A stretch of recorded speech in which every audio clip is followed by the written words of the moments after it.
Hey, I know I haven't been uploading a lot recently, and there's a good reason behind it. And the reason is I bought Steam Deck, and honestly, it really changed how I game.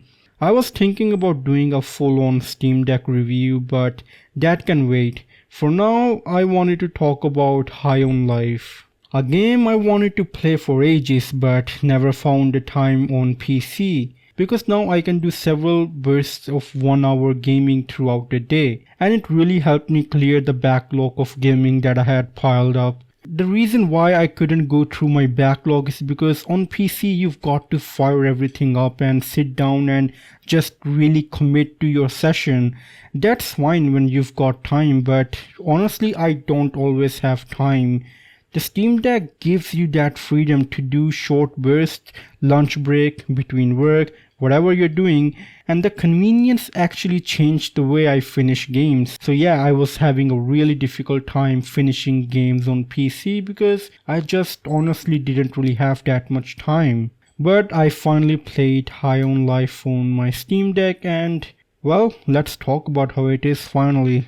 Out of the box, the game looked really crisp, like the graphics were too sharp and the textures were really high quality, and also the mesh was set to high by default Steam Deck settings. I messed with the settings and found a custom balance that really got me into the high 50s average.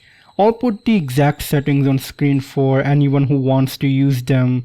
But the short version is that it targets right about 60 FPS to high 50s, and then whenever there's something happening, the frame rates do go down to 30 FPS for a very short while, and then they come back up to high 50s and 60, which is what I was targeting. And honestly, the frame dips weren't that insane, and it was definitely a very playable experience on Steam Deck. High on Life, even on low settings, looks really gorgeous.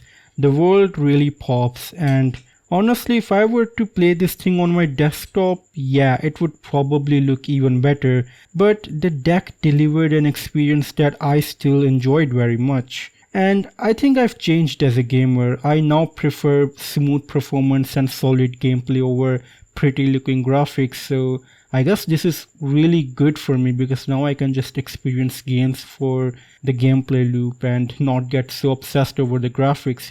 Reeling myself back to the topic, this game absolutely nails its world design, the cartoonish aliens, the environments, and as you play, the shift of daytime towards night is absolutely stunning. There's a real sense of polish in the art direction and the vibrant color choices. It feels like a weird, wild cartoon come to life, and I absolutely dig that. That said, there was one glaring oddity in the art style. The humans, they look too realistic, generic Unreal Engine models that don't match the cartoony alien aesthetic at all.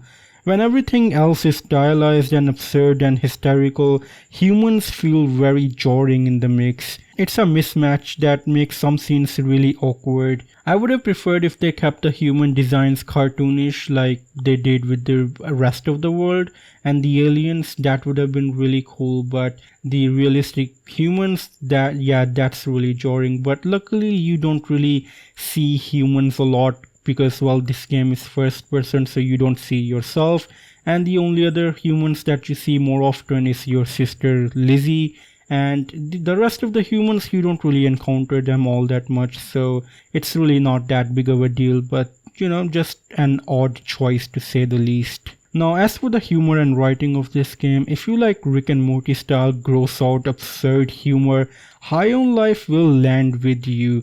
And I'm definitely into that kind of humor, so I laughed, and the game leans hard into disgusting juvenile stuff, and it made a lot of moments genuinely funny. But even for a person like me that really enjoys that kind of humor, it felt like the dialogues were just delivered with sometimes with a very low energy, like someone just walked into a studio and didn't give a damn about what they were saying, and it definitely felt like sometimes there was a lot of filler going on. So yeah, even for someone like me, it can get a bit much, but never so much so that I was like really turned off. So still a very definitely enjoyable experience for me. Now let's talk about the story and the length of this game, because that's where my biggest complaint with this game lies.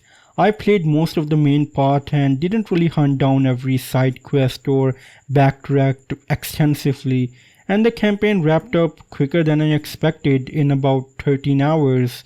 The final boss fight in particular also felt a bit undercooked compared to the other fights. I know it was punchy, but it just wasn't really that satisfying. I wish there was more to it. I wish it had like a big oomph to the fight, because it's the last fight of the game. So yeah.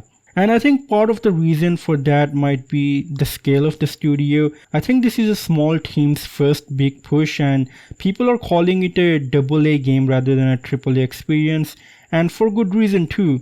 The scope feels smaller, the worlds you visit are distinct and well designed, but there aren't many of them.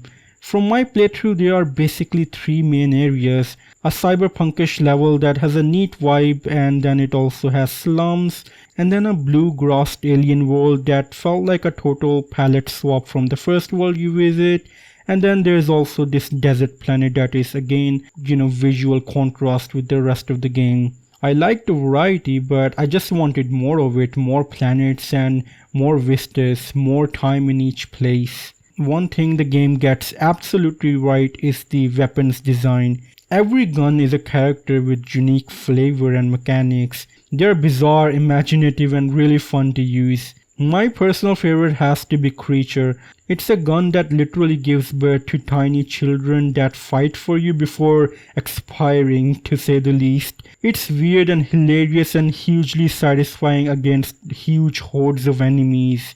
So, what do I think about my overall experience? I really enjoyed High on Life a lot on Steam Deck. With my performance tweaks, the game felt smooth, it looked great on a smaller screen, and the writing plus the weapons design delivers a very unique, memorable tone. My main gripes is the campaign is too short, the final boss is kind of bit meh, and the human models kind of break the art style cohesion. If you like irreverent humor and inventive weapon design, and you value playability over ultra fidelity, ultra graphics, you will probably enjoy this experience like me. If you want longer campaigns, polished AAA scope, or consistently great voice work, then this game might frustrate you a bit. And now what's next for me? After finishing this game, I jumped straight into the game called The Outer Worlds, and I am loving every single second of that game. I'll review that game whenever I'm finished. I also have a couple of other games that I wanted to talk about. One of them is Resident Evil Revelations 1 that I just wanted to talk about it. That game looks and runs very good on Steam Deck, so maybe that could use a dedicated video for that, but that's it for me for this video. If you have some games on Steam Deck that you really enjoy, let me know in the comments down below, and as always, it's time for a goodbye.